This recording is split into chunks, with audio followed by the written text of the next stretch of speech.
Thank you, Sam. Well, the reason why I called, though, is because I wanted to just talk real quick about, I work in a group home. I do case managing and counseling.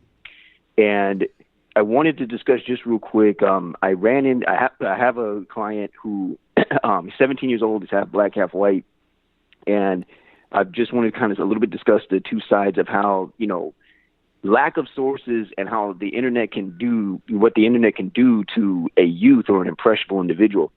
I'm just going to say straight up that this kid, as I'm sitting there talking, first he tells me a bunch of this flat earth nonsense, and what he does is he pulls up these websites that say, okay, this is flat earth, blah, blah, blah, blah, this and that and the other. And I say, well, what about the concept of gravity? There's all these scientific, facts that can't be disputed. And he said, no. And he pulled up these websites that basically the internet can tell you anything, it can tell you anything. And then he gets into Holocaust denying, and then just, Hitler quotes and this and that. And I noticed when because I'm not allowed to like really heavily criticize his views. I'm honestly not allowed to do that. Right. But what I looked at was the spectrum of, okay, according to him, all these websites disprove that. And lack of sourcing is how the election went the way it went. Because, now knowing that, the advent of Facebook and how people get their news, they're not looking at it, obviously, like you, me, Michael, and what's her name in the background? I always forget because I always mess with her. Jamie, there we go. They're not getting the news like we are. They're looking at it as that quick meme is the fact. Right. No one's looking at, very few people look at sourcing. Right. And so with that said, on the other hand of the spectrum, you have kids, like the Parkland students who, to be honest, like I was very politically active in terms of, wanting to work because my father is a piece of shit. But my father's a very intelligent professor. I don't know him well, but he left a lot of books and things for me to read, and so that was my interest. And so I don't understand how kids people are saying like, oh, well, those kids, they don't know what they're talking about. They're being, used by the left. But the fact is that, the youth always bring new energy and ideas. And I always find it amazing that people don't look more to just opinions of the youth. I mean, if you want to know a unique opinion, just ask a teenager, well, what do you think about this? And they'll give you a different perspective. Well, and just like with the kid I was talking about. These students from Parkland also seem to be pretty sound in just their reasoning when they speak. And the notion of the right dismissing them as kids. I mean, the idea that Ben Shapiro would say this when he was 17 as a celebrated conservative philosopher.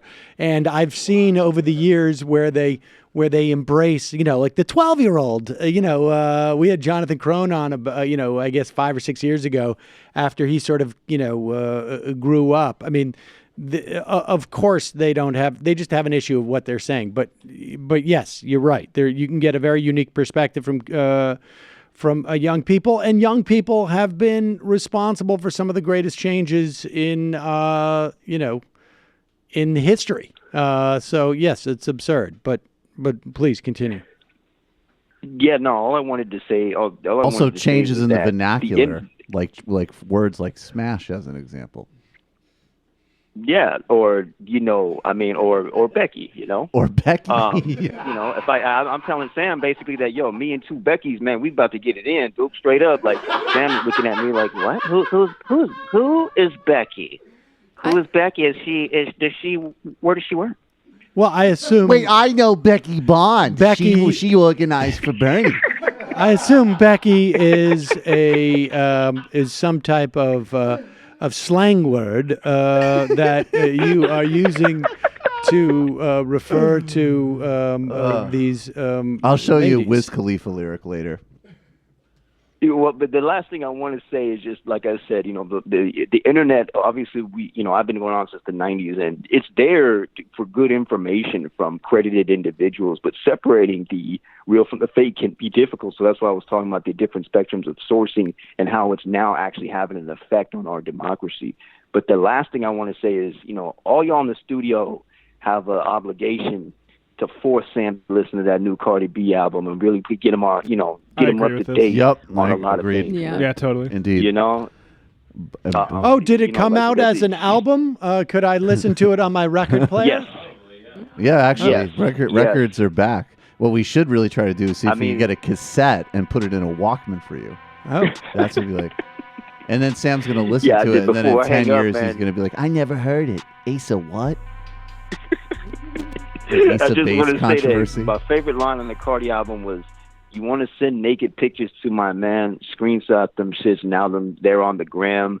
You know, and she's talking about putting bleach in her dude's cereal for cheating. I mean, Cardi B album is a warning to all men of what women are capable of. Yeah, I didn't like those lyrics. I found those very scary. Oh, yeah? And personally jeopardizing. She also... As a man like me who has been unfaithful, it was a cold reminder, don't ever do that shit again. Y'all take care. All right, she you know what I like? Has a very good grasp of New Deal social democracy, she does. which will interest you, Sam. No, seriously. I gave her the shout out on TMBS last week because she had a great interview in GQ where she explained FDR, Social Security, and Eleanor Roosevelt. She's actually super on point.